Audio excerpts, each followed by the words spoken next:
నమస్కారం ఫ్రెండ్స్, మీరు ఇక్కడ చూస్తున్న చెట్టు బోధి ట్రీ. ఇదే చెట్టు కింద బుద్ధుడు ధ్యానం చేశారు. ఇదే చెట్టు కింద ఆయన ధ్యానం చేసి ఆత్మజ్ఞానాన్ని పొందారు. ఆయన పూర్ణిమ రోజు ధ్యానం చేసి ఆత్మజ్ఞానం పొందినప్పుడు ఆయన జీవితం గురించి తెలుసుకున్నాడు.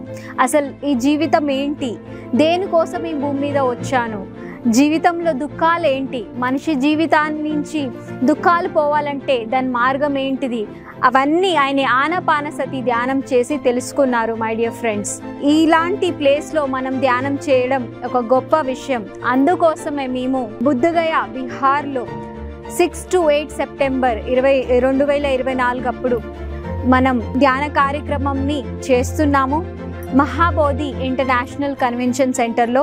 సో మై డియర్ ఫ్రెండ్స్, ఈ మంచి అవకాశాన్ని తీసుకొని ఇవ్వాలే రిజిస్టర్ చేయండి. Thank you.